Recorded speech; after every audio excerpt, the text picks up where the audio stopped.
دنیا کو بتا رہے ہیں کہ ہم موسمی شیعہ نہیں ہیں، ہم موسموں سے متاثر ہونے والی قوم نہیں ہے۔ یہ موسم ہمارا کچھ نہیں بگاڑ سکتے، ہم ان موسموں کی طرف نہیں دیکھتے، ہماری نظر سیدہ زہرا کی دعا کی طرف ہوتی ہے۔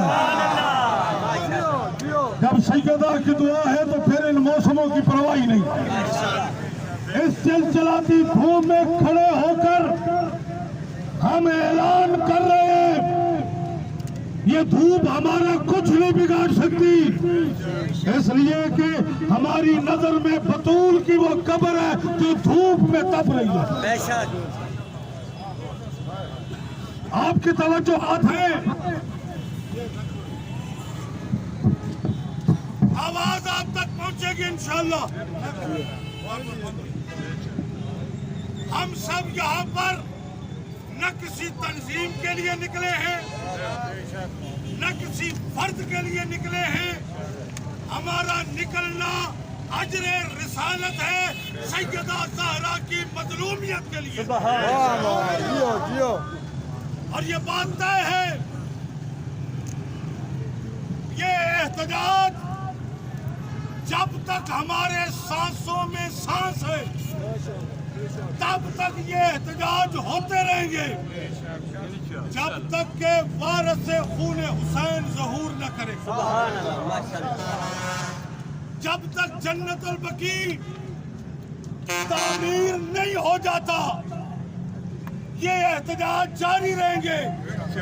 اور پھر قبلہ علامہ یاور رضوی صاحب نے مجھے ایک جملہ یاد کرایا، اور وہ جملہ یہ کہ نبی کریم صلی اللہ علیہ وآلہ وسلم عرب میں تشریف لائے تو بت توڑنے کے لیے۔ سبحان اللہ۔ بت نبی کا حکم تھا توڑو، توڑے حیدر کرار نے۔ اور پھر نبی جوے ختم کرنے آیا، عورتیں ناچتی تھی، نبی نے انہیں منع کیا، مگر آج پھر سعودی عرب میں جوے خانے بھی ہیں،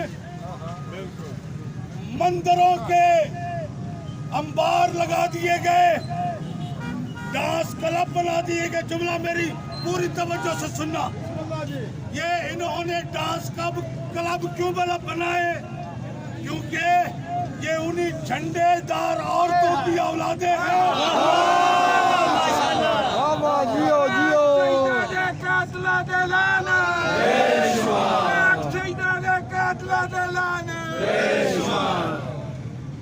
اور میرے عزیزوں، جن کو ناچنے سے نبی نے منع کیا تھا انہی ناچنے والوں کی اولادوں نے آج پھر وہاں پر ڈانس کلب بنا دیے۔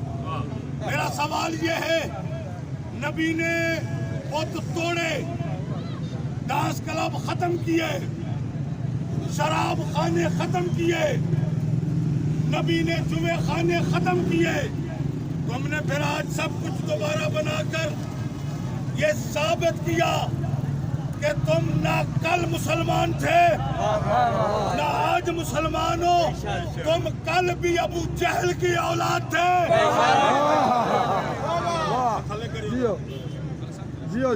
آج بھی ابو جہل کی اولاد ہو۔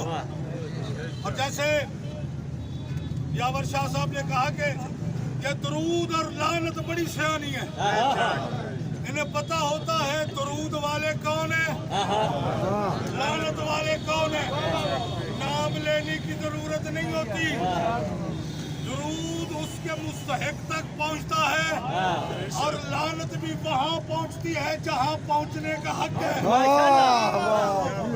اور یاد رکھنا، یہاں پر ایک آخری جملہ کہہ کے اختتام کر رہا ہوں، انہوں نے روضہ بطول مسمار کیا، دنیا پریشان تھی، کس نے برباد کیا روضہ بطول کو؟ یہ تو بطول کا گھر تھا جسے انہوں نے انہدام کر دیا، منہدم کر دیا. تو آؤ میں بتاؤں کون ہے جنہوں نے بطول کا روزہ منہدم کیا، جنہوں نے اللہ کا گھر روم میں دربار برباد کیا. یہ انہی کی اولادیں ہیں. جو بطول کے گھر کا دشمن ہے وہی اللہ کے گھر کا دشمن ہے. اور انہوں نے میرے عزیزان گرامی قدر، ہم غزہ کو بھی نہیں بھولے، اور غزہ کی بیٹیوں کے لیے آواز بلند کرنے والوں، روز قیامت مصطفیٰ کے سامنے کس منہ سے جاؤ گے؟ جب رسول پوچھے گا تمہیں غزہ کی بیٹی یاد تھی؟ میں محمد کی بیٹی یاد نہیں. جو روتی گئی، فریاد کرتی گئی، بابا تیرے بعد مجھ پہ وہ مصیبتیں آئی، اگر دنوں پہ پڑ جاتی تو سیاہ راتوں میں تبدیل ہوتی. جرم کیا تھا جس کے لیے رسول تعظیماً اٹھے؟ اس بی بی کا مزار گرایا گیا. عزیزوں، واحد دنیا میں پولیس کی ڈیوٹی ہوتی ہے حفاظت کے لیے، لیکن سعودی عرب میں مدینہ شہر میں نبی کے روضے کے بالکل سامنے ایک قبر ہے جس پہ پولیس اس لیے کھڑی ہے کہ کوئی بطول کو روئے نہ.